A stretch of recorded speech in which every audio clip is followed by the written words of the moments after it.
Genèse 41. 2 années entières passèrent. Puis le pharaon fit un rêve. Il se tenait au bord du Nil et vit sortir du fleuve 7 vaches, belles et bien grasses, qui se mirent à paître dans les roseaux. Puis, après elles, 7 autres vaches sortirent du fleuve. Elles étaient laides et décharnées. Elles vinrent se placer à côté des premières vaches, au bord du fleuve. Et voilà que les 7 vaches laides et décharnées dévorèrent les 7 vaches belles et grasses. Alors le pharaon se réveilla. Puis il se rendormit et fit un second rêve. 7 épis poussaient sur une seule tige, des épis pleins et beaux. Puis 7 épis maigres et desséchés par le vent d'Orient poussèrent après eux. Les épis maigres engloutirent les 7 épis pleins et beaux. Alors le pharaon se réveilla et se rendit compte qu'il avait rêvé. Au matin, inquiet, il fit convoquer tous les magiciens et les sages d'Égypte et leur raconta ses rêves, mais aucun d'eux ne put les lui interpréter. Alors, le chef des échansons prit la parole et dit au pharaon, « Je vais évoquer aujourd'hui le souvenir de ma faute. Le pharaon s'était emporté contre ses serviteurs et m'avait fait mettre aux arrêts avec le chef des panetiers dans la maison du commandant des gardes. Une nuit, nous avons fait tous deux un rêve ayant sa signification propre.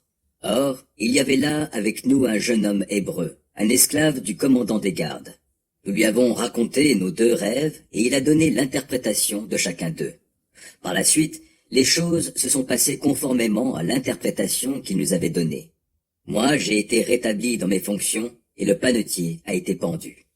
Alors, le pharaon envoya chercher Joseph et, sur le champ, on courut le faire sortir du cachot. On le rasa, on le fit changer d'habit, et on l'introduisit auprès du pharaon. Celui-ci dit à Joseph, « J'ai fait un rêve, et personne n'est capable de l'interpréter.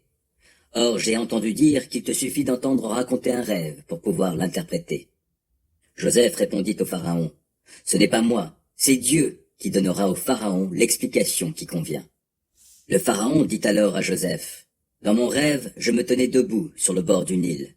7 vaches grasses et belles sortirent du fleuve et se mirent à paître dans les roseaux. Puis 7 autres vaches surgirent derrière elles, maigres, laides et décharnées. Elles étaient si misérables que je n'en ai jamais vu de pareilles dans tout le pays d'Égypte. Ces vaches décharnées et laides dévorèrent les 7 vaches grasses, qui furent englouties dans leur ventre sans que l'on remarque qu'elles avaient été avalées.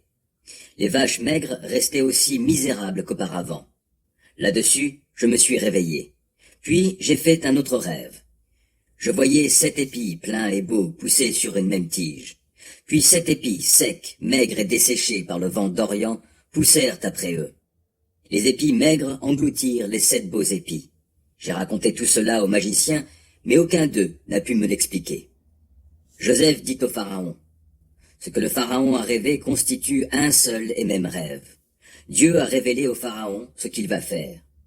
Les 7 belles vaches représentent 7 années, tout comme les 7 beaux épis.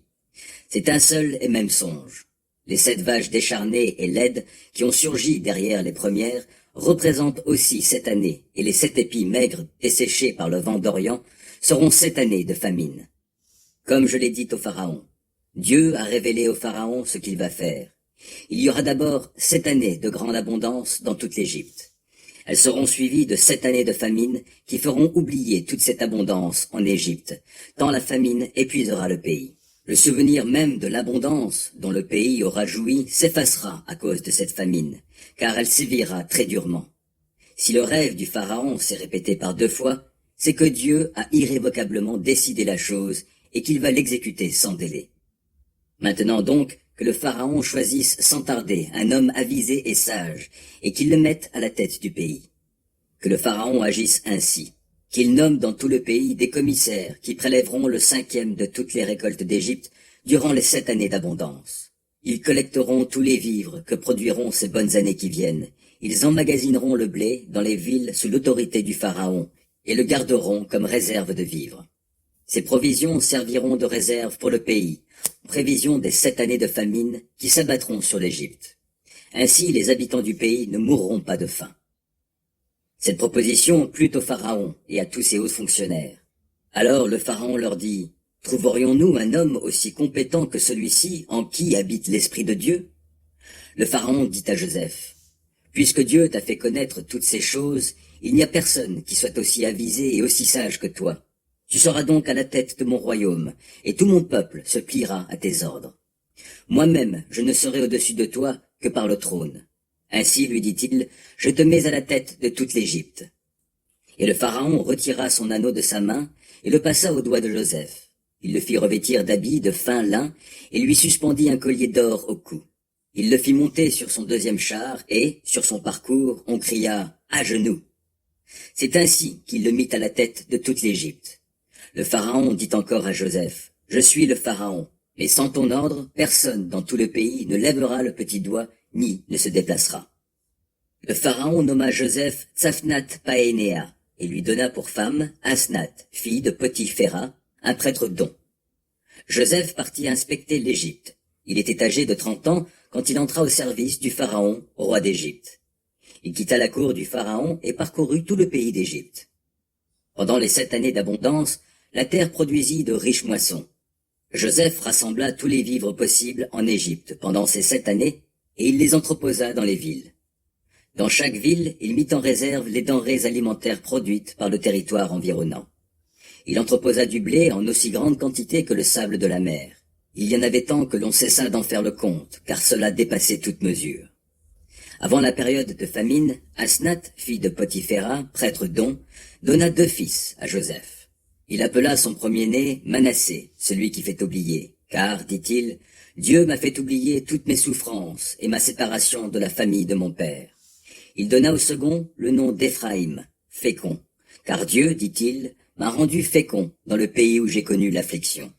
Les 7 années où l'abondance avait régné en Égypte touchèrent à leur terme, et les 7 années de famine commencèrent, comme Joseph l'avait prédit. La famine sévissait dans tous les pays, mais il y avait du pain dans toute l'Égypte.